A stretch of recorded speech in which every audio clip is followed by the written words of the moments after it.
and they put together. And so this becomes your modern American ghetto. And that's the only place they can now be accepted.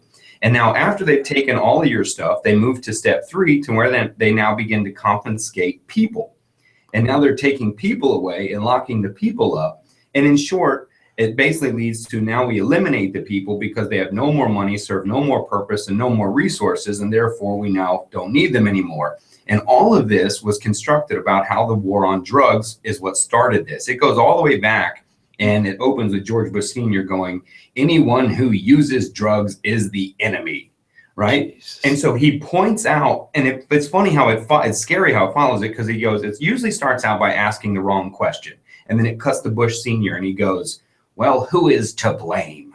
And then after you point out the wrong question, then it's to now point out and ostracize whoever it is that we need to be mad at. Then he goes, whoever uses drugs is the enemy. Then I swear to God, dude, and he walks through these stages of how we've gotten to here, and I'm watching it, yelling at it. And like you said, they're just locking people up. They milk them. And a long story short, what we're doing is going, the bottom half of the poor 10 and 15% of America are no longer needed. The plants are closed. The textile industrial places are closed. No more car plants. They're going down. So we don't need the poor, uneducated 10, 15%. So let's see if we can make money on them. They start the war on drugs. Everybody's locked up. And now you get where we're at today. It's horrific to even think about, right? And I always I used to think it was just sort of fucking plain old-fashioned racism until I read that The Alchemy of Evil now, brother. I mean, methamphetamine and white trailer parks. I mean, that's it.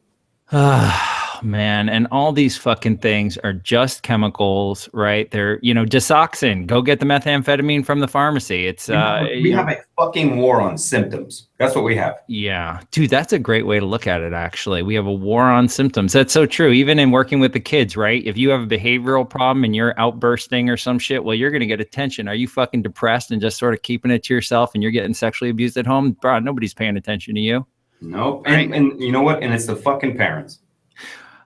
Well, peer effects, they're a big part of it. And, you're saying in that case. Yeah. I mean, dude, it's so dark. It's, I don't know what the fuck to say. I mean, you're doing it. You're starting it. I think you're part of it, right? You started the Addictive Podcast because you saw the bullshit. You're really fighting policy. You're doing it, dude. So, I mean, those out there like you that are picking up the microphone, that have the education, that have the experience, and are saying, fuck this.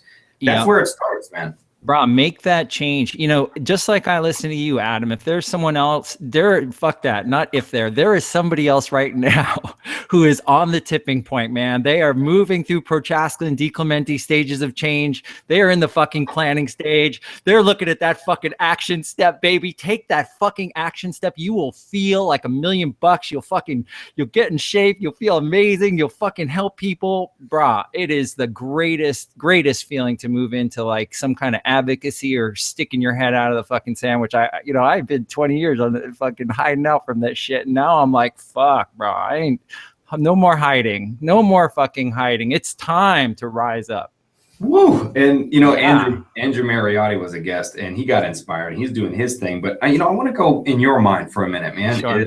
You're telling people, to get going. Where were you at in your life, I guess, just before you decided to really say, fuck that, I got to join the fight? Just what am I doing? My same old little intensive home-based therapy. I worked for an agency in Hawaii. Actually, it was also another connector, right? So my family's, I'm 42. My fucking dad slips on the ice.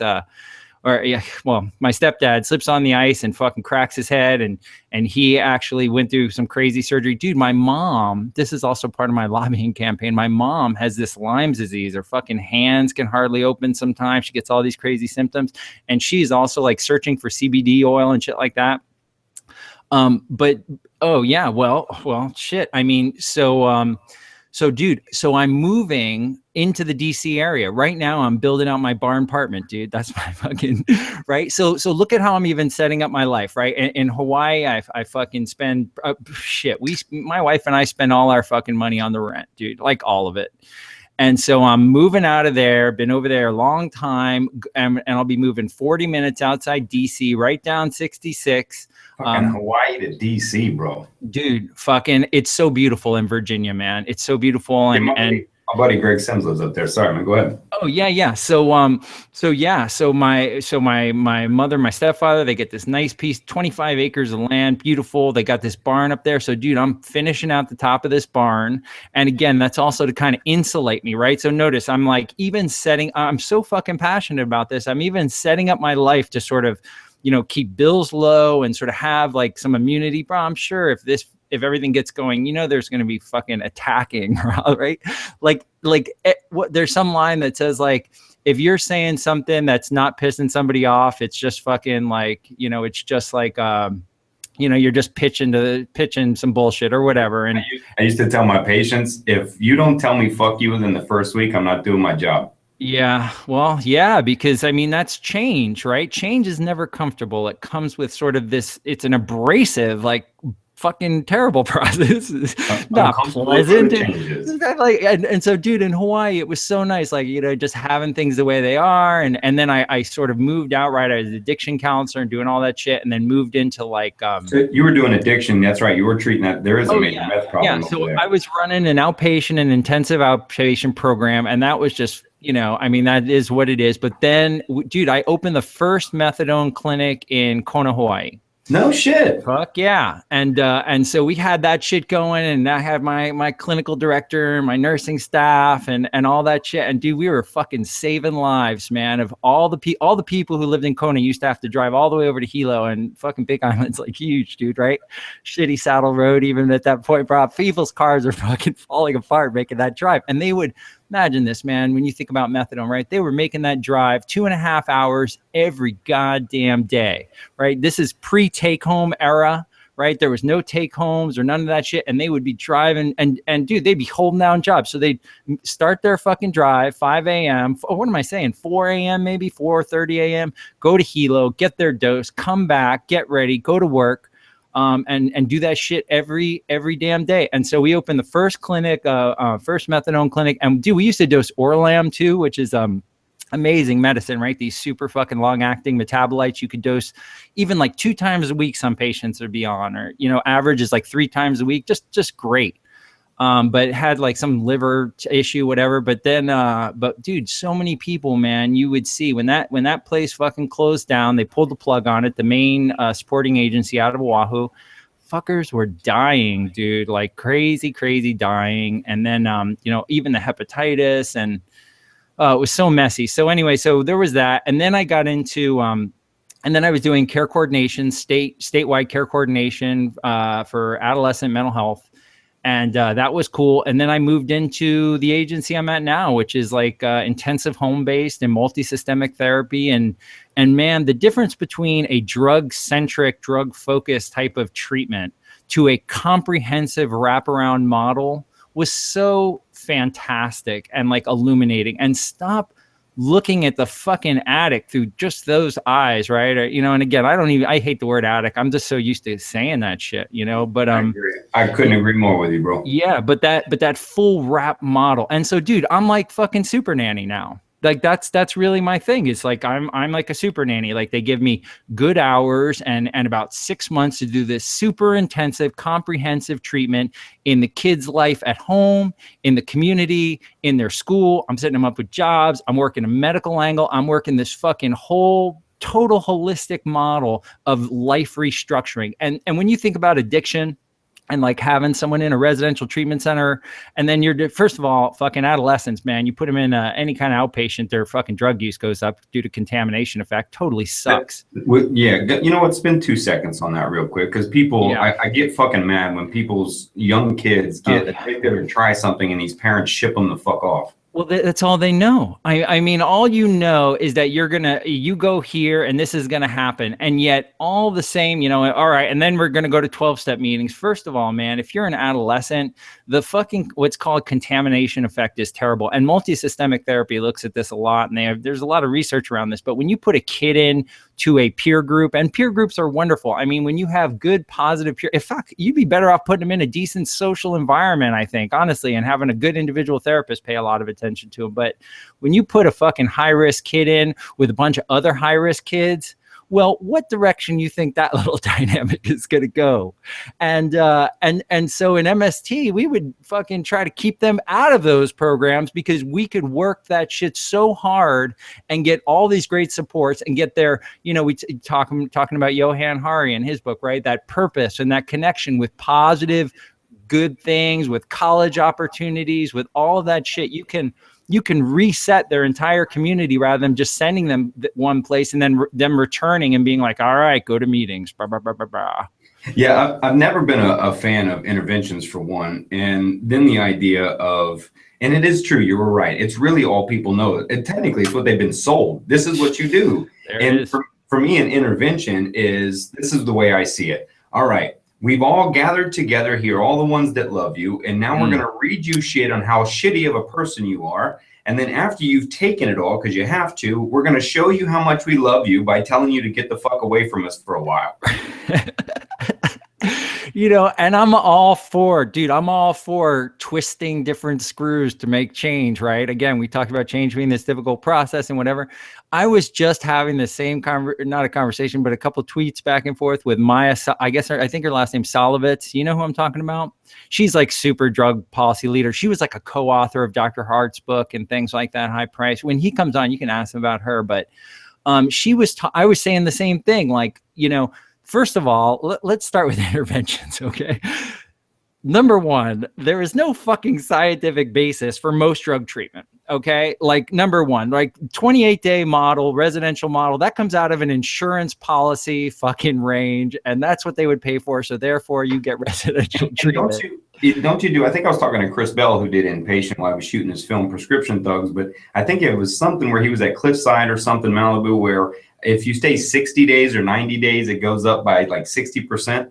Oh, I don't know. I think you should get sort of a bonus. Do they give you like a night? They put a fucking diamond necklace on your pillow and like, dude, like that. Yeah. He was talking about your chances of actually staying clean and recovery go up 60%, I think, by going 90 days. And then you were talking about how this non-scientific bullshit idea of 30 days. Well, dude, again, like different things are going to work for different people and getting taken out of the environment and whatever. And I'm for that. I don't want to sound like I'm a fucking moron. No, dude, you and me both. We're both for shit. There isn't, put it this way, there isn't enough out there to be picky about, man. There aren't enough effective treatments that we can fucking afford to be picky. I'll take 28-day bullshit sometimes, if that's what we got, that's what we got, and we'll go with that. But dude, intervention. So I'm talking to Maya, and she's talking about something called CRAFT. Guys should all look this up. CRAFT intervention.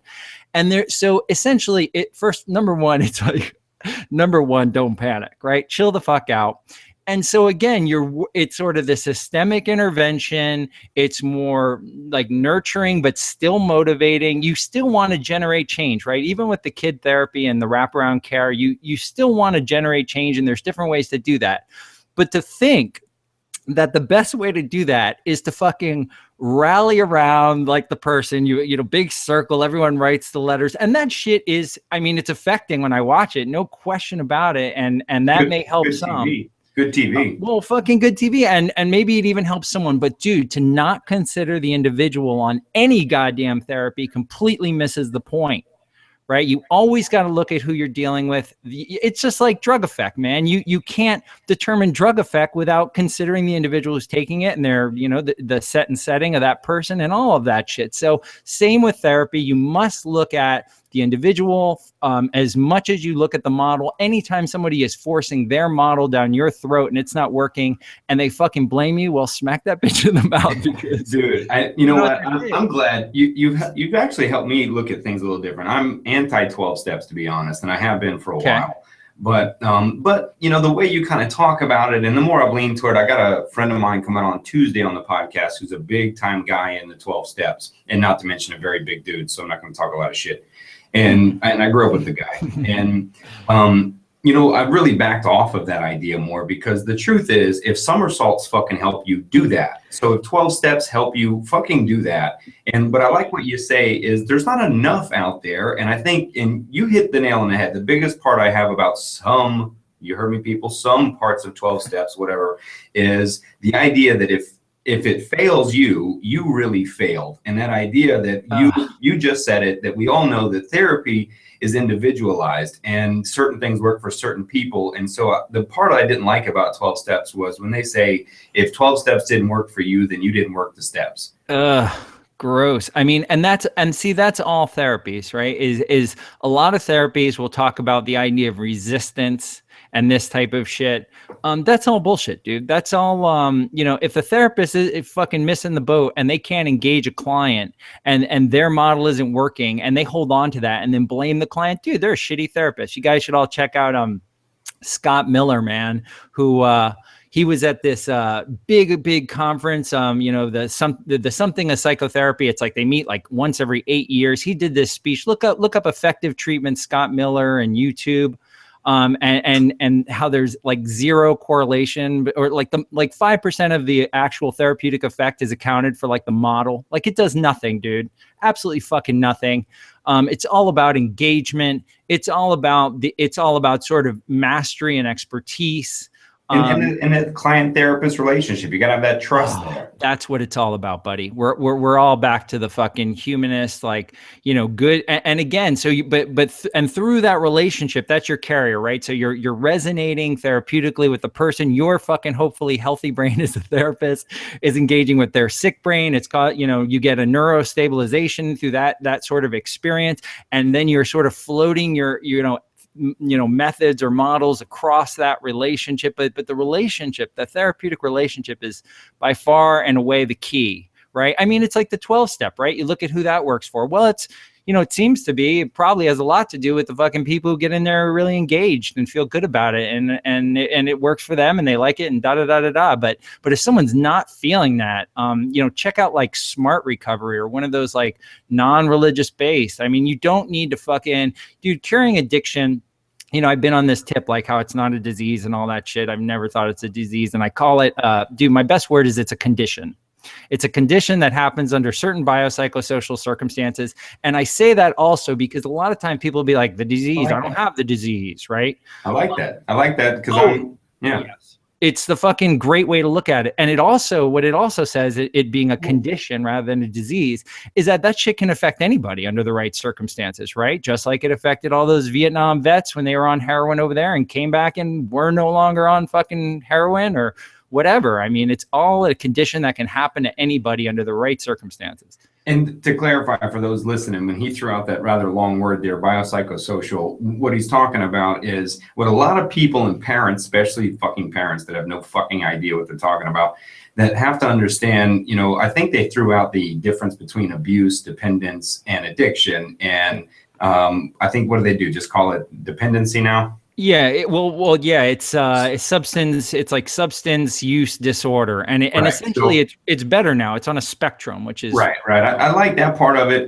but to clarify, so people listening, when he says biopsychosocial, technically to classify something as a full-on addiction, it needs to affect the bio, which is your biological makeup, the psycho, obviously, which is your mind and your thinking, and your social, which are your relationships, your job, your money, your health.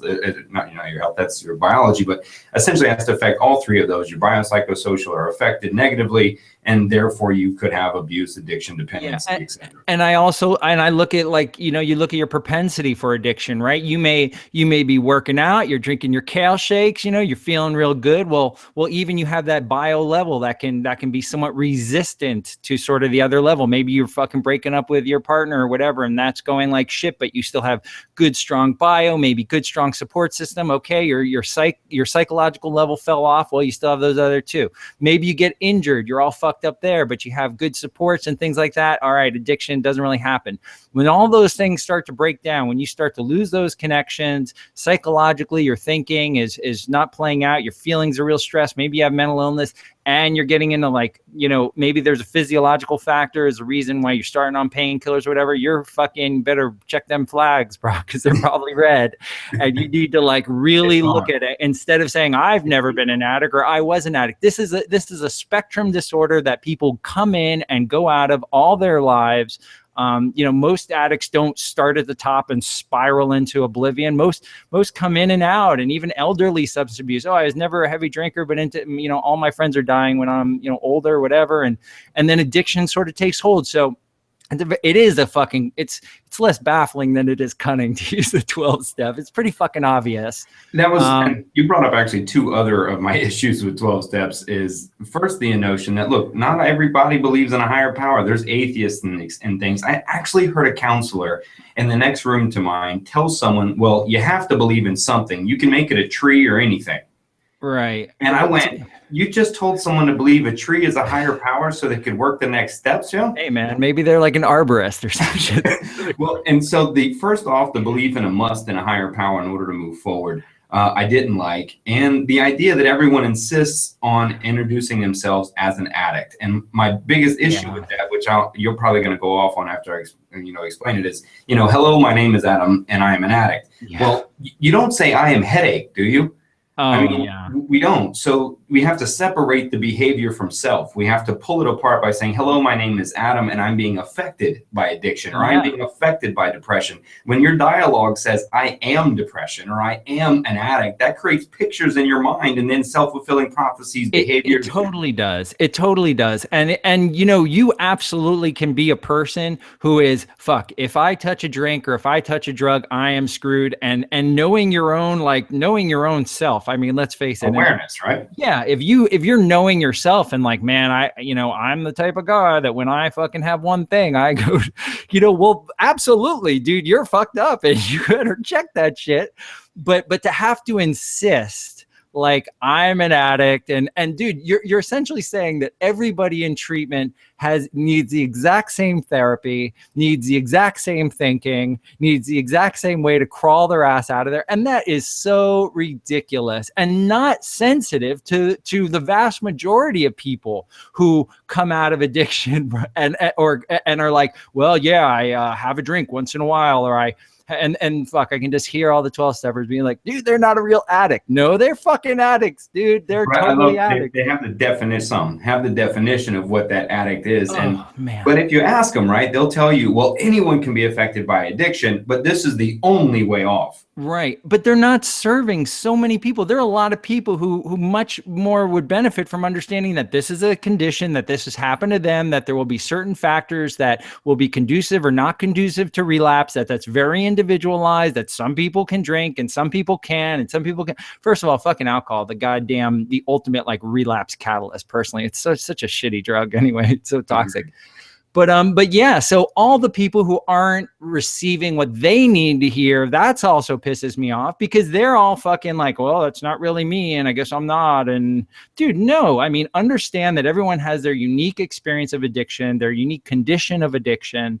And the therapy needs to be just as customized as sort of I almost said the disease itself. I almost punched myself in the nose. The condition itself. It's so used to, right? You're so used to. We've been conditioned, bro. Dude, and you look at NIDA right now, right? The neuroscience, I did a podcast on this, how it's all about like, it's a brain disease. Bro, there's no science for that. Talk to Carl Hart about that. Yeah. I cannot wait till my mentor comes on this show and fucking puts to bed all this idea of brain disorder. Yeah, and he, you want to talk about a guy who must suffer in his sleep. It's got to be Dr. Hart, man, because he knows this shit better than anybody. Like I was watching. He teaches the fucking physicians that teach the other shit. Oh, yeah. Well, dude, you know who my idol is Stanton Peele, right? Stanton Peele was one of the first guys back in the day, old guard who kind of saw through all this shit. And he was on a HuffPost Live yesterday, and he's talking about, the sort of heroin epidemic and all that shit, and making like rational discussions about sort of the criminality and the harm of that. And everybody on there was like, he's crazy. Nobody understands. This is, the worst thing in the world. And I don't know how these guys have survived so long, dude. They survived the 80s. I mean, if you survive the 80s and you're on this side of it, like I'm just coming up now because like everyone seems to be like a little more okay with it. But these guys, man, they deserve the real credit because they've been saying this shit for a long time. Yeah, you know, you said. Sorry, man, go ahead. Go ahead. I was just gonna say, you said Dr. Hart's on walkabout in Malaysia. I was like, dude, now we know why. Like he's fucking got a headache, dude. I love the guy, man. You're right. They're right on front with it, dude. Oh yeah. And so I just, you know, we're trying to support those guys in a way as well, and you know, be like the next generation coming up, man, with like fucking good knowledge and good science. And but boy, you know, you talked about the model and how it holds on and makes money and shit like that. I can just imagine, you know, you look at like the fucking disease model, like and the you know, dogmatic sort of approach and all that shit. They must love that shit, brah. They must love someone who fucking just tells themselves that they're fucked for life, and the more fucked, well, you're more like us, the more fucked you are, and like, they must love it. You're powerless, and that was the part I couldn't get, because I was also inpatient back when I was 22 years old. So I've seen the recovery from government, Medicare, and funded on both sides. I've sat in both chairs now.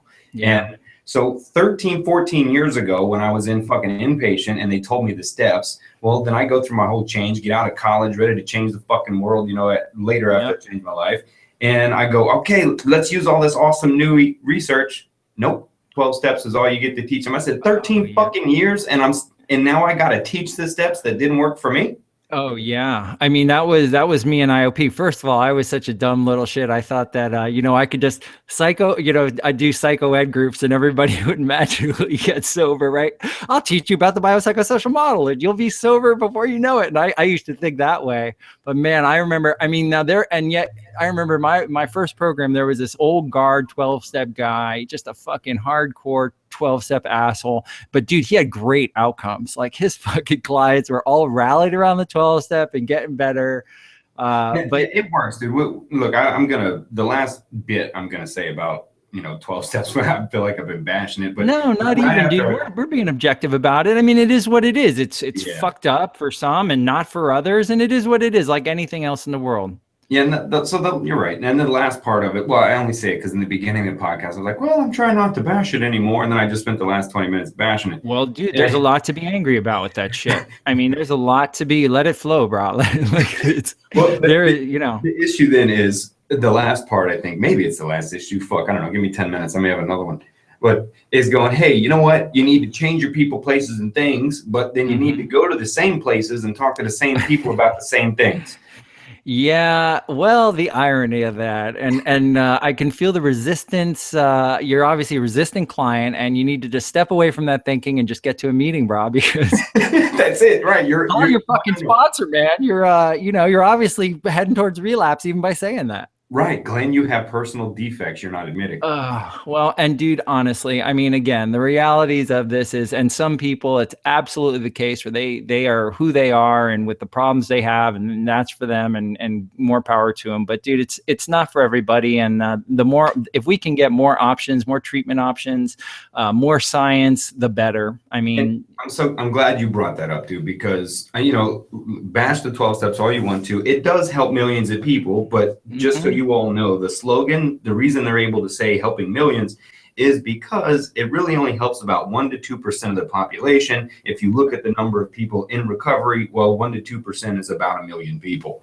Yeah. And so for me, when I wrote the Cognitive Rampage coming out in January, and I'm talking about chemical incarceration in this process, is exactly what you said. Is I'm not for getting rid of the 12 steps because it does help millions. But like you said, and you said at the beginning of the podcast, what is missing are multiple options that are mandatory.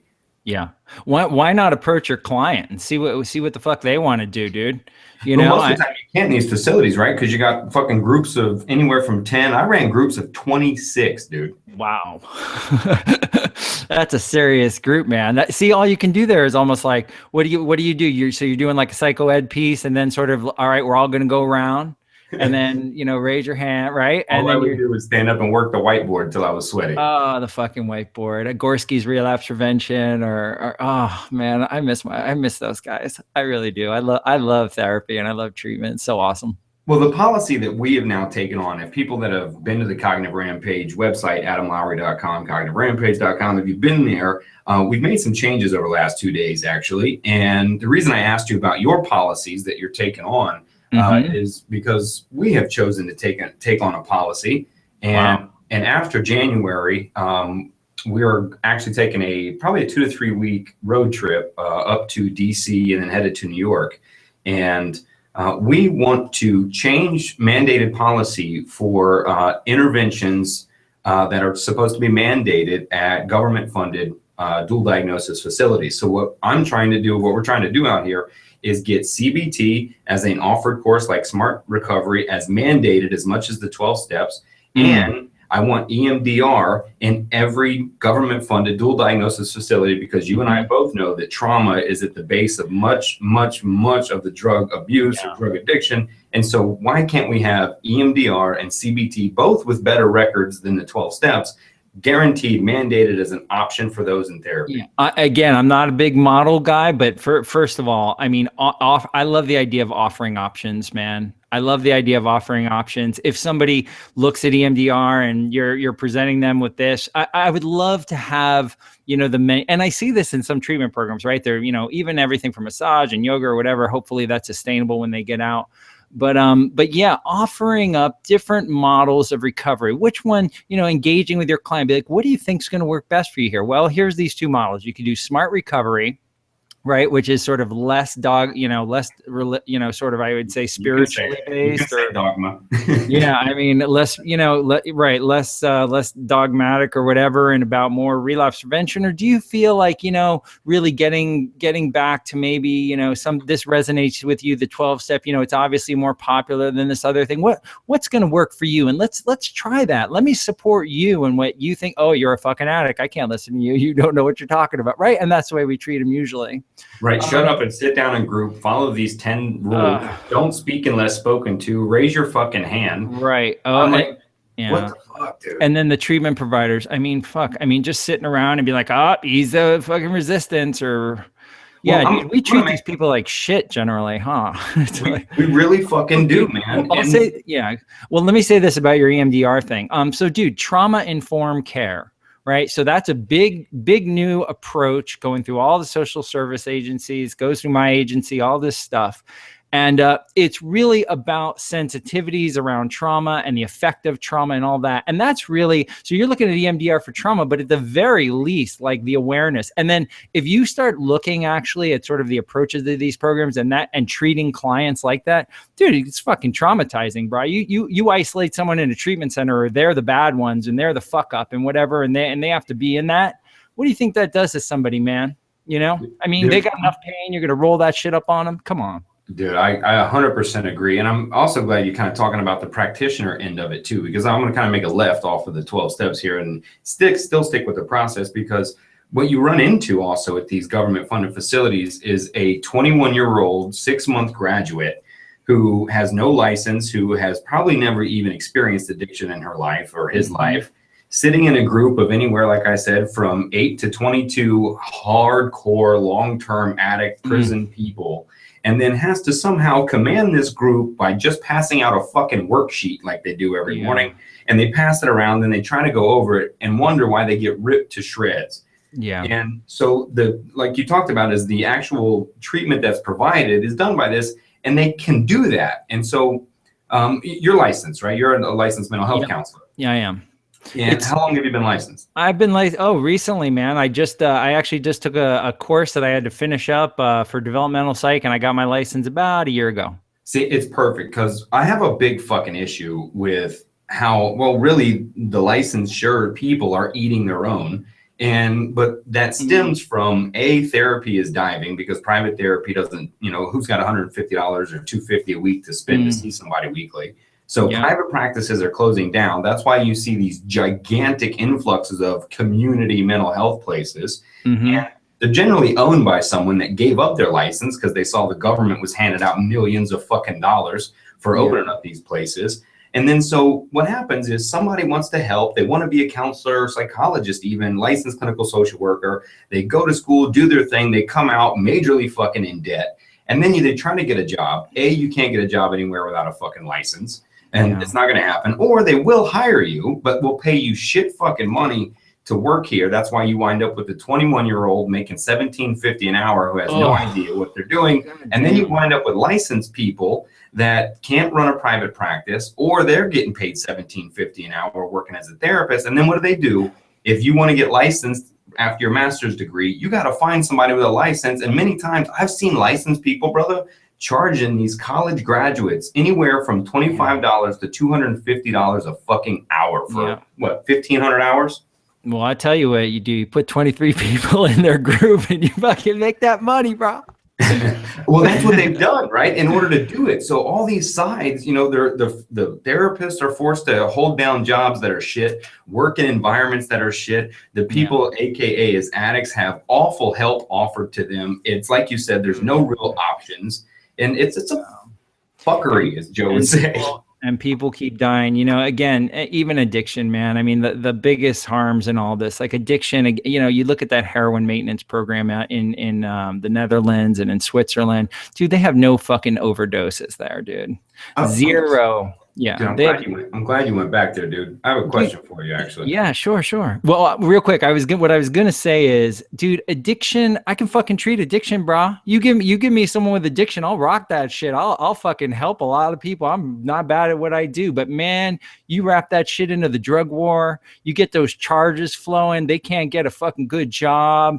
Their family alienates them. Stigma sets in, they're fucked up, they're traumatized, they go back to more drugs. Bro, you greatly complicate my efforts and fucking kill that patient, man, through that drug war.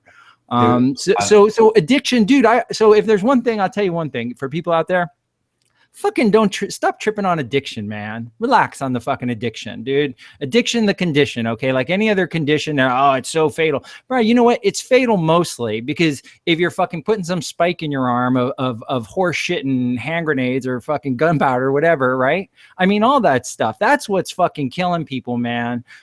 You look at these other programs all around the world where you're stabilizing on opiates and shit like that and get that engagement, then bring them into treatment, then bring them into healthcare, then bring them into dental care, then set them up with a job, then get them into housing. And all of a sudden a fucking addiction sort of secondary to how great life is going if you can stabilize them on that. So just chill on the addiction, except don't chill here, bro, because that shit is fatal in the United States. We've made that shit the greatest killer. I mean, look at that. More than fucking car accidents, man. That was another thing that sort of put me over the edge, is how many people die from fucking OD now, man. And it's the number one reason for incarceration. Even that. I mean, shit. It's like that was one thing that bummed me out on the policy thing. It's like I'm going up when I do the DC thing, and I by the way, I don't always talk like this, so I can just assume talk very differently and professionally and all that. But that's all you. Give us the Washington professional pitch. The Washington professional voice. I start laughing, but the Washington professional voice. I would be looking at, I don't even think I could fake it with you, dude. I'm just having too much fun. I don't think I could do it. But if I'm standing in front of my representatives, I can do good, right? So do well. There you go. What the hell was I saying? Shit. So on the policy front, I mean, it's all about these, marijuana policies, and we're moving forward with that and moving it to Schedule 2 and all this stuff. But dude, there's nothing that's like, I mean, I guess that's sort of life-saving if you look at that as like how they're using cannabis as like maintenance therapy and things like that. But there is nothing on there for like any kind of like opiate maintenance or expanding methadone or all these treatments that can really be fucking helpful. Again, even if you're not into like, they're still on a drug or whatever like that, dude. Save their lives and let me hear your fucking issues later, because man, you get some guy who's on, pills, and then they jump off that shit and they're on heroin and they're drinking and they're on benzos and blah, blah, blah, blah, blah in the fucking legal market. I mean, that's where death is, bro. So anyway, yeah. I mean, the policy part is real, man. Like I mentioned in the podcast, everybody definitely needs to watch The House I Live In. And if you are second guessing Mr. Glen Marshall here, the Addictive Podcast host himself, about what he's talking about maintenance clinics and the idea of not necessarily maintenance clinics, but helping people use cleaner and then slowly moving them into the process of recovery. Just look up the facts and research on the very first place, Portugal, that did it, and look up other countries that have followed. The crime rates go down, hepatitis C goes down, AIDS goes down, everything goes down, deaths by OD go down, and eventually those that recover, those numbers go up. Well, Portugal decriminalized, but it's actually, so for actual heroin maintenance, you only see that, you see that they had it in Vancouver, Canada. I believe they definitely have it in Switzerland, full on, and the Netherlands. Portugal, no, you still got to buy your shitty drugs off some scumbag dealer and fucking shoot that shit in. But yeah, the idea of maintenance. So you know what they see again? Google. The best thing I Google was, you'll love this combo: Danish poppy heroin, or Danish poppy heroin coffee, I think is the magic. And at the top of that, there'll be a link to thefilm.com, and there'll even be a little preview. And what you see there is a normal little center. First of all, the fact you have to like gather all the folks together is never ideal. Ideally, they're getting it from a pharmacy or whatever. I mean, the more normal we can make fucking addiction, the better, right? But they receive their dose up to 3 times a day of opiates. You know what it becomes, dude? Just like Johan Hari says in his book, boring. Fucking addiction gets so boring, right? Just like the methadone guys who are totally, functional, whatever. They get their stuff, they go to work, they have a family, they do their life. And even heroin maintenance, after like 3 years, 2-3 years, they're like, this fucking is boring. I don't want to keep coming down here. Let me transition on to methadone. So it takes all the wonderful excitement out of addiction. A big part of addiction is these massive swings to jonesing and craving and wanting and seeking, and then up and you're all high and you're fucking and then you're back down. And a big part of it is those oscillations, and so when you see these clinics and you're like, oh my God, heroin maintenance, dude, no OD, no AIDS, no Hep B, everybody bored, fucking bores the shit out of them. I mean, it's not even exciting anymore. And you see that like with different drugs, like when you sort of normalize things out like that. So check that out. Again, that's, we need a spectrum of care, right? We need an entire spectrum for any single person that walks in the door. I need to be able to serve them right where they're at and then take them from that position to wherever they're going. That's going to make their life better and improve things. Dude, abstinence should be the least of my fucking concerns. I want to save their life. I mean, dude, if somebody's out there fucking prostituting themselves to afford Coke, I mean, holy shit, dude. What the fuck happens to those people, right? I mean, health-wise and I mean, psychologically and not the fucking danger they're in. I mean, get the harms out of there. I can hear I do have some hardcore right-wing fans, and I can hear them now going, and it's kind of sad now that I'm thinking about it, right? Because I'm hearing you talk, and I at first wasn't a giant fan of methadone maintenance clinics at any kind, because down in Florida, a ton of them are abused, and they way over play their role. Yeah. And so I have issues with that, and I'd like to focus more on having not necessarily quitting or abstinence, but Dr. Andrew Hill talks about teaching tolerance and maintenance, and it's a way to start.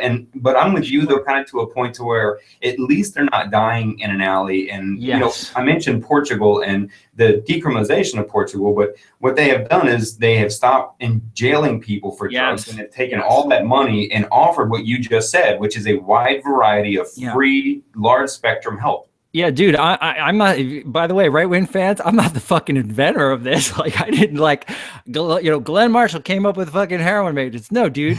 The only reason I found out about the first one in Hawaii, brother. Oh, yeah, well, shit. I mean, but dude, so when I come to DC, right, I'm officially going to be moving up here. It looks like June.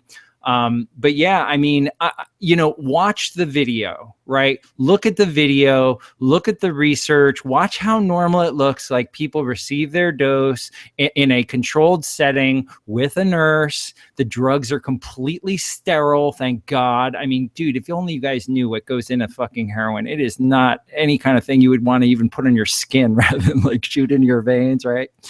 But you see this. If it's seeing is believing, and if you see even the preview of what this looks like, and again, it's still in that clinic setting, which isn't ideal. Ideally, by the way, if you ever want to look back to what normal looks like, go back to 1910, right? Go back before the drug war, and go look at your heroin and cocaine lozenges for your bronchitis, or your or just walking into a pharmacy and get dude, in Britain, addiction wasn't even like considered like a big fucking deal there before the Harrison Act. It came through the U.S. and they did their own thing in like 1920 or whatever. All these issues of addiction that we are so freaked out about are directly correlated with the war against drugs. Straight up. That's it. Yes, dude, you look at methamphetamine, that shit is sold by prescription. It's called Disoxin. You can look that fucking thing up. You'll hear Dr. Carl Hart talk about these things, that they're not the demons that they have been made out to be. They're just chemicals. Some people struggle with them. You can engage those people. You can help those people. But yeah, it's all like, it's all a lot of like bullshit we've been taught. So, but if you look at and again, seeing is believing, right? So you look at pictures, right? The pictures of these, codeine, or heroin syrup or coca wine and all these normal things that were before the Harrison Act. All we're doing is rolling back to baseline, dude. We are not fucking progressive here. We are crawling out of the pit that is the drug war. We're just trying to get back to baseline, back to normal drugs. For me, my perfect model is get that shit in the pharmacy. We have doctors.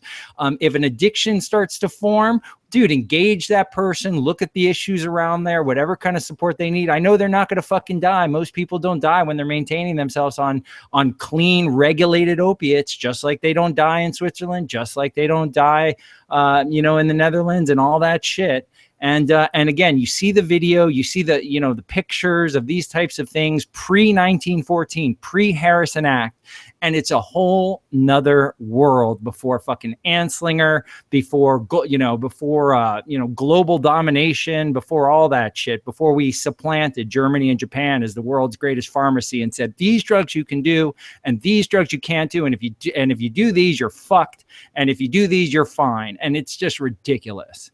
And all of that is based on shaped into hell of a fucking cognitive rampage, by the way, Glenn. Fuck, bro. Dude, it's driving me, bro. Make no mistake. Make no mistake. That's exactly what is driving all of this. Got to make change. We got to try. I mean, what else can we do? I could sit there and go beach every day, bro. You come over my place. We go beach, fucking chill. It's all good hanging out, but not anymore. Not anymore. I've been doing that for 20 years and just doing my thing and knowing these things. And I've always, sort of spoken out a little bit here and there to my, my friends or whatever. But now I got a big mouth. I don't fucking bring that shit to DC and spread my verbal diarrhea around there. So you have to, man. And sometimes I do sit back and I mean, we both understand the idea of a cognitive dissonance, but I do sit back and go, how the fuck can people just sit silently, especially if they have children? Because one day they're going to have to pass this fucked up, broken, corrupt world to their kid. And they're going to have to fucking say, hey, I'm sorry, I didn't do shit, but clock in and clock out and push you to some corrupt idea of this system. Yeah, well, I guess that's the truth. I mean, if you know it, I guess that's a tipping point, right? Like if you're out there and you're like, this is bullshit, I hate this, 12. Like if you're in that mode, you get a pass. Like you really do. I understand that for 100 years you have seen this taking place exactly how it is, and you were born, even if you're older, right? And you grew up in the 70s and 80s, and you saw the drug war and the oppression, and you're like, lock those fuckers up. I get that.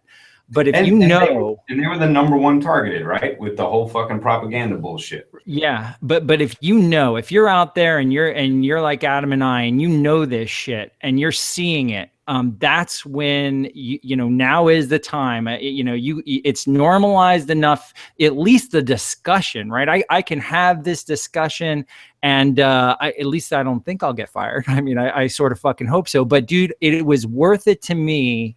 I mean, honestly, but it's worth it to me to try. Dude, 42, what the fuck? I mean, I'm not getting any younger, right? I mean, it's worth it to me now to try. It's worth it to try to help somebody. It's worth it to put the right information out there. And I mean, you see what happened with weed, right? I mean, a lot of people sort of, not even a lot, like little pockets in Washington, little pockets in Colorado got together and they're like, we're going to fucking try this. And it worked. And screw weed. I mean, if you're into weed, well, whatever. But dude, that also means that people aren't getting fucking records, that they're not getting arrested, that the cops aren't targeting people for weed. Dude, cops used to be great. I mean, there used to be community policing and good interaction. We fucking militarized those guys. We put a drug war in there. We fucking gave those gangsters money and guns and all their bullshit, made those drugs dirty, made addicts sick, and alienated our police. Dude, by the way, check out Law Enforcement Against Prohibition on my podcast, the Addictive Podcast. Dude, you'll hear Rayford Davis. He's another one you should have on here, man. He's all into the idea of police harming themselves through violence. Like it's an amazing position, dude, in terms of trauma and actually protecting. He's a cop, right? I mean, protecting cops, and how the drug war like sort of pushes this immoral behavior by our by police. It makes the citizens the enemy. So that's how they're trained and treated. Yes, and the fucking police are not meant to do that, dude. Why are you having a police officer who is meant to fight crime, deal with addiction? Right. These things have no god darn relationship to each other, right? But we are so used to, of 100 years conditioned. It's cool. I get my mom listen to the podcast. She's starting to fucking change too, right? I mean, but again, I mean, people. Well, yeah, you speak to a strong point. I was talking to my brother too. You know, those that were in the you're from the same era as him and myself, and he's a Coconut Grove guy, sort of South Miami. No, he's an Orlando guy, but he's 8 years old up there. And so right in that area, you guys get no ocean, bro. I make you crazy. It does, brother. I promise you that. It's too hot up there, bro. I've been to Disney World. That shit's like flat and hot. I like the glades though, man. I like my gators. I like canoeing on the Peace River and shit like that. I'm all down with that. Yeah, it's too much tourist, really. But our generation and just before theirs even were raised heavily and beaten psychologically with this craziness of propaganda of government influence, that these things are demons. And you talked about a picture of people and how if you're right, most of them don't know, but if you're aware really of what it is, most people have such a strong concrete belief about what it is and an image. And I can hear people also though yelling at us both at the other end of this podcast going, how dare you say heroin isn't a demon? How dare you say meth isn't bad, et cetera, and are blowing up because either they've lost a friend or there's someone they love is experiencing it. And so this plays into a heavy bias in shows like Intervention, which they kill us because they make it seem like they're demons. So people soak this up and they believe all this stuff. And partly it's only half their fault because they've been, bamboozled and lied to. And so, for those of you that are experiencing somebody or yourself or know somebody or lost somebody to this addiction, by no means are we trying to walk out of the seriousness. Horrible. Make no mistake. It's bad enough as it is. They didn't even make it worse. Yeah, exactly right. And so, a sincere's for what you have felt and experiencing now, if you're in it or somebody else that's in it, but awareness is what it's about. And so when we really realize the reason, I think maybe I'll try to talk to you for you for a second, Glenn, but maybe what we're really trying to point out is stop demonizing the person, stop blaming the drugs, and look at the system, look at the life we offer, look at the trauma we've been through, and look at how much better help we can now offer. And that's, I think, what I'm trying to point out too. Yes, I think that's a great point. And again, they may feel this way now, but if they see the video of heroin maintenance, if they look at sort of the normalization of these things, if they look at how it's handled in other countries where there is no goddamn overdosing, dude, imagine that world. That world exists. It's just right across the fucking pond. You can look at it and it works over there.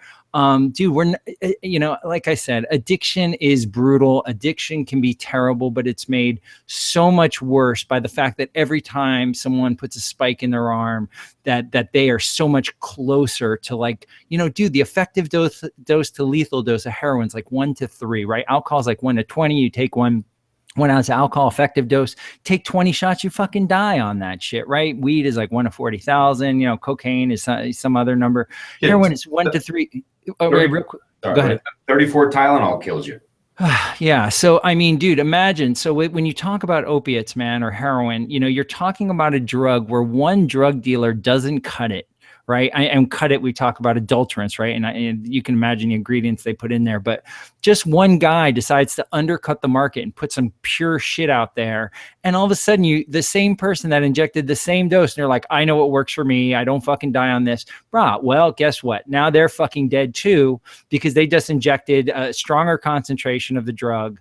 The potency's there, and you're fucking dead, right? Or they're taking benzos and there's no information about safe management of benzos. And my God, dude, there was one of these things on the Drug Policy Alliance thing for, just spreading, naloxone and naltrexone and shit like that, which all that does is prevent overdose. The fact we have to have a fucking bill to try to spread the antidote for the death. And we have to fucking pitch that, dude. We have to push just to try to save lives. What kind of bullshit is that? I mean, you can't even it'd be like fucking restricting Band-Aids, dude. I mean, it makes no sense at all. So the whole thing is so weighed against looking at these things demonically and it's the evil and all that. And it is the demonic and it is the evil, but it's caused a lot by, dude.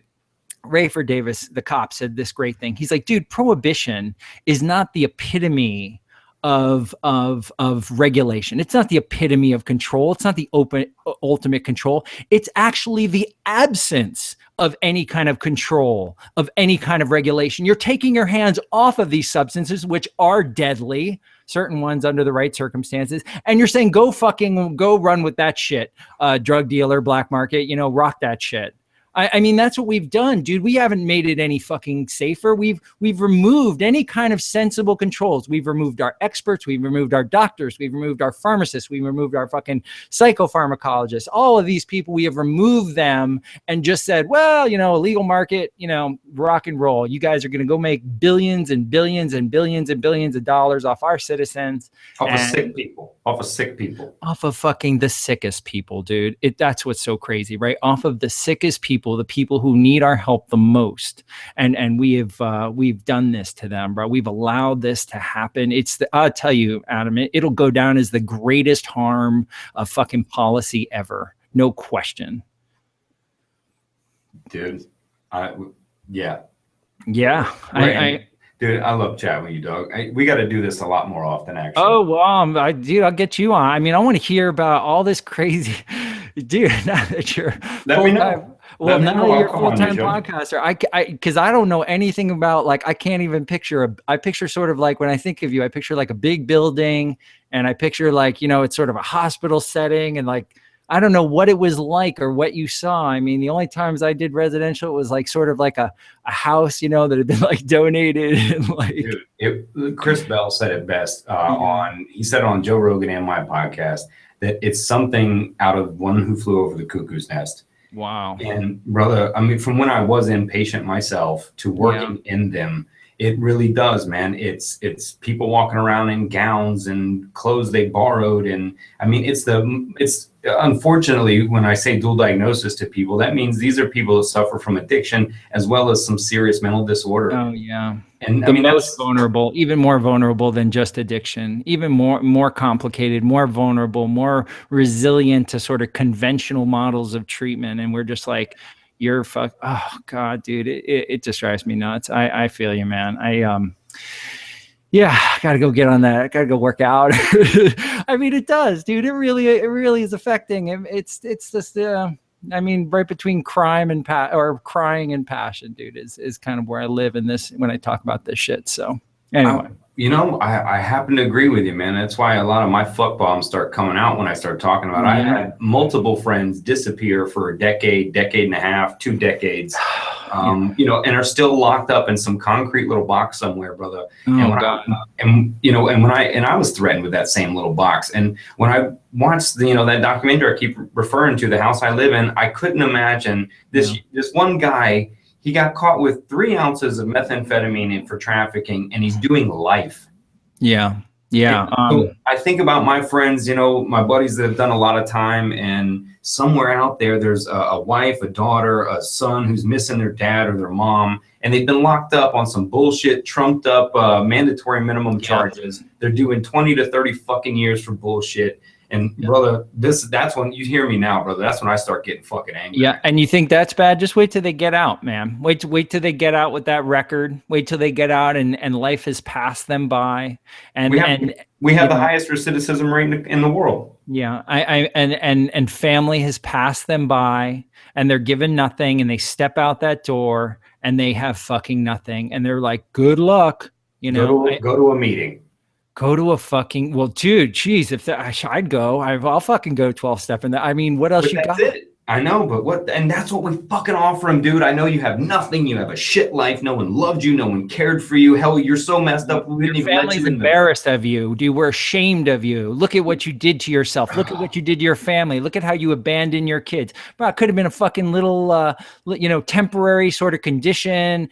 All sorts of reasons, man. People are fucking crazy when they're young. Number one, especially, right? Dumbass decisions. I know I was, and now all of a sudden we've put that in. We've criminalized them. We've given them good criminal training, by the way, because that's what you learn in fucking prison. And now now we just send them out, and we're just like, go. By the way, plenty of drugs in prison too, right? And all that shit. And that tells you it's a set up system, because I mean, how are you supposed to get out with a felony on your fucking thing and get a job? You're going the fuck back, because they want you to get back until they drain you of all your money, all your resources, rip your entire biopsychosocial from you. Then they lock you in a box for fucking life. And they're going to make you work in there, man. You're going to be working. You're going to be making furniture. You're going to be making desks. You're going to be taking fucking teleconference calls. You're going to be making your 20 cents an hour or whatever the fuck they pay. They make slaves from sick people. That's it. That's it, dude. If it ain't the drug that made you a slave, well, now the system's going to make you a slave. And in any case, we're going to draw that fucking money out. And somebody's going to be making it, whether it's the prison industrial complex or the fucking bail bonds union or any of these other guys that are down with this system that come into these meetings and are like, we don't think we should decriminalize marijuana or whatever. But I don't give a shit about marijuana, but I sure as hell give a shit about what that does to a person if they get fucking busted with it. And I sure as hell give a shit about the addiction issue too. You know, man, I would really want to focus on addiction and dealing with people and not have their family like freak out and just all of it. And we have made it. We have traumatized addicts. We have sucked their fucking monies dry. We have sucked their families' monies dry. We've sucked the insurance companies' money dry. Dude, just like our favorite family who's up there on the Forbes, number 14, the Purdue Pharma family in the fucking billionaire list. By the way, I would have much rather have had OxyContin than the giant cutoff. I did another podcast on this too, than the big fucking cutoff, which pushes everybody onto a legal heroin. And then you have all the problems that come with that. Probably set up that way. Dude, I tell you what, I tell you this, if it's by accident, you couldn't have fucking planned it better, could you have? I mean, you really couldn't. You couldn't have, if it was by accident, you are the luckiest son of a bitch in the world. Either if you're a fucking cartel guy or you're a pharma guy or you're a prison guy, you really couldn't do it better. I hats off to you. I commend you for being such a fucking evil genius. And dude, it's why I correct people when they say a broken system. And I tell you, no. It is running exactly how it was designed. Dude, I don't like to believe that. But again, you read that Susanna Reese book. Again, I forget the main title. I just always remember The Alchemy of U.S. Empire. I forget the main part of that. But you read that book and you or listen to that book on Audible, and you hear about how we went down to South America, how we sort of interjected drug policy down there, how we told these countries, Ecuador, Peru, well, we're going to fuck the Altiplano Indians. We're going to be doing social re-engineering on them. We got to get them down in the valleys. They got to be working by the way, countries, you guys are never going to make your own.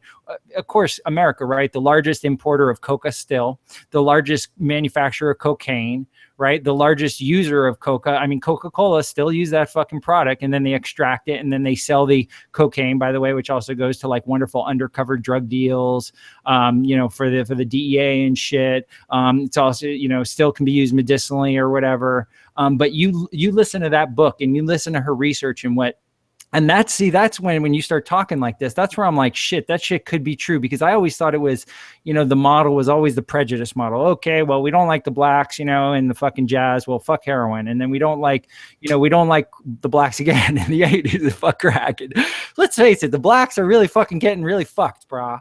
Or the hippies in the 60s, and we're banning LSD and all that. And now that they've exposed every fucking minority through the process we talked about, which is ostracize, point out. Right now, marijuana was marijuana was Mexican in the fucking Mexican immigration back in the early 20s or whatever, and they're bringing across their local weed and all that stuff. But when you read this book, man, and you see how we kind of went down to South America and did some of these things, this sort of re-engineering project. And then we told those countries, by the way, we strong-armed them. They are like, you guys can never manufacture pharmaceutical drugs. And that was all fucking down with like Merck Pharmaceuticals, like how we were like we want our industries to thrive. So we're going to repress coca, yet we're still going to be like importing coca. And we made it where, dude, they couldn't even manufacture their own pharmaceutical industry. Right? We said, you guys are only good in South America for raw fucking materials. That's all we need from you. You're never going to be a manufacturer. We're going to make United Nations drug policy say that. And we're happy to import your wholesale leaves. But in terms of manufacturing and any real like power or getting ahead as a society, well, you guys are a bunch of fucking farmers. Fuck you. And that was the model down there. And Susanna Reese outlines that so clearly. And dude, so when you talk conspiracy theory, I think to that book and I'm like, well, we fucking seem to have done it everywhere else in the world, So why not to our own? It is, man. And most people, they just have that cognitive dissonance to it, man. And look, after a while, the system that I believe is perfectly built to ingest the bottom 10 and 15% of poor people once they've liquidated them, eventually will become non-discretionary to race. It eventually, and it's already getting there, because whites are now beginning to catch up, and meth is taking over trailer parks, mountains, and white ghettos. I mean, it's now eating everyone alive. You know why that is? In Hawaii, we're totally seeing that, and you know why that is? So on a lot of the I was listening to my former executive director. Sorry, bro. I have to also say, but not yet. Whites are not being killed nearly as much as African or Black Americans. That dude. Is disparagingly different. So no. Well, when it happens to whites, that makes everybody care a little bit. That's all. Just gives a little. They're still scumbags, but we're gonna care a little bit. By the way, that book again, I just pulled it up on my phone. It's called "We Sell Drugs: The Alchemy of U.S. Empire." Okay. We Sell Drugs by Susanna Reese. Listen to that, and then all your conspiratorial, theories will get pretty much validated in terms of U.S. imperialism. And I mean, I don't know. I can't sit here and say definitely so, but it just, I mean, when it smells like fucking shit and it looks like fucking shit.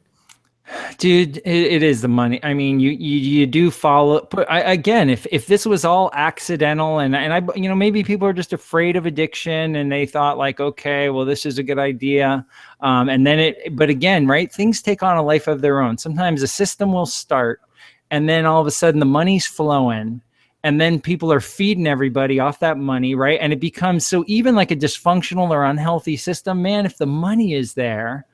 By the way, you should also know that some of the biggest pressures against making drugs illegal, do come out of the fucking cartels. I was going to tell you this about meth. So that's the new move, right? By the cartels.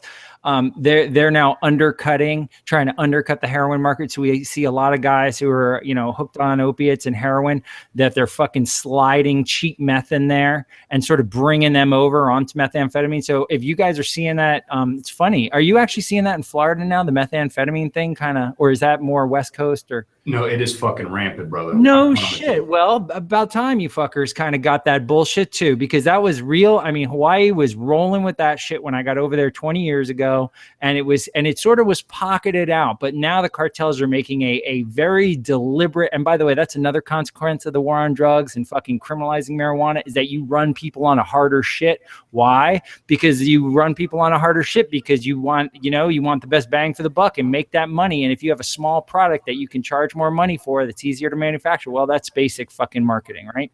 Yeah. So dude, you can thank I wouldn't even speak about it in my name. They'll probably kill me, but yeah, please don't kill me, cartels. Please don't kill me. But you guys got to understand, it's about helping people, cartels. Please, please, please. Yeah, I get a death threat a week, brother. So yeah. Are you fucking kidding? You're joking. No. What the fuck? Are you serious? I do. Yeah, I do, man. Oh my God, dude. That's crazy. I'm terrified. After Joe Rogan, brother, I had multiple death threats.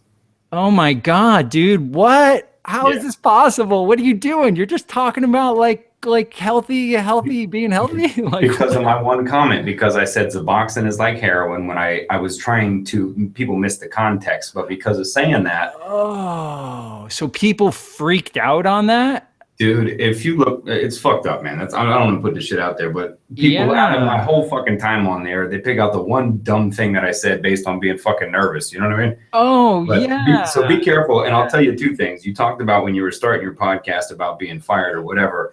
Both of the places that I was doing therapy at fired me before I even got back from LA. Yeah. Well, Hawaii's a little more sensitive. I mean, what am I, the only shit I've said, I mean, I've kind of looked at that. I mean, I'm not pro drugs. I mean, I'm just fucking trying. I'm really about like pro life. Wait, but not that kind of pro life. You just can't goddamn win, Adam, man. Anywhere I turn, we're fucked, bro. That's all there is to it. So, I mean, might as well go out on your fucking shield, bro, right? Hey, fucking damn right. And that's what I tell people to do, man, is, if you're standing there and somebody's going to attack your family or kill them, would you, and then, mind you, they're trained, they're big, they're huge. Would you just step aside and say, have at 'em? You fucking wouldn't. You'd swing until there wasn't no more. And it may not be your family yet out there, and it may not be your loved one yet, but it's coming. And it's fucking coming. And I hope you're willing to step up and fight, man. Like you are, Glenn. I appreciate you stepping up, jumping out there like a bad motherfucking cognitive rampage dude, risking this shit, because people don't understand, man. You are really, really risking everything you went to school for, license, and everything. That's it. I mean, even from back in the day in college, man, talking about that Stanton Peel model, I talked about, oh, here's the 12-step disease model. I'm just was reading a list, and even the fucking professors like, sit down now. That's ridiculous. Any kind of information like that, they shut me right down in school with even thinking that. And I'm like, oh my God, wow. Okay. I guess I'm wrong. All right, that's fine. Disease model it is. I'll go with that. And I've been a big neuro guy and all that, and like, science-based and all that stuff. But, looking at it more and again, especially in other countries and listening to like Carl Hart, the leading neuroscientist in the field, a lot of this is bullshit.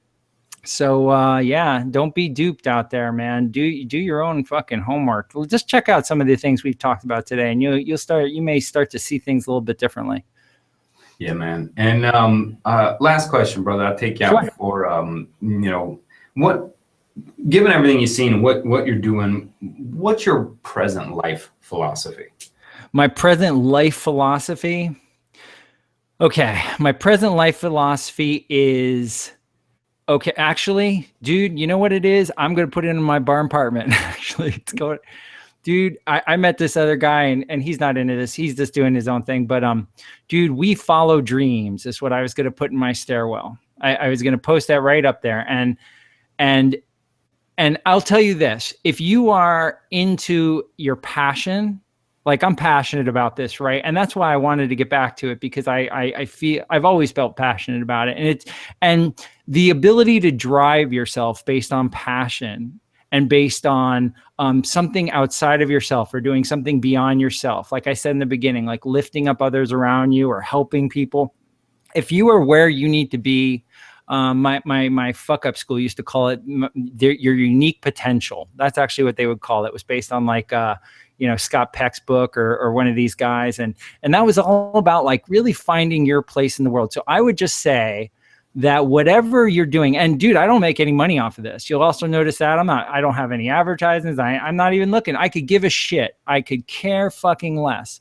But if it can be about like making like the world a better place, and I can be in my passion, the only time I ever feel this good is when somebody's getting better. When a client is improving. It's the only other time I've ever felt like this. So follow your fucking passions, dude, right out there. Take your first step. Again, I'm going to live in a barn so I can sort of afford. I'm not even shitting you, right? I'm sort of setting up my life. Dude, my wife ain't keen on that either, right? But I'm trying to set up my life where I can follow my passions, take greater risks, use my sort of experience and credentials and sort of leverage that. And my God, if like even with the cannabis craving thing, even if a few people have some benefit on that, I couldn't be happier. I couldn't be happier than I feel kind of doing what I'm doing because it's my passion. And that's got to be it. And there have been times where I haven't done that, but oh man, it feels so good to do that. So that would be my life philosophy.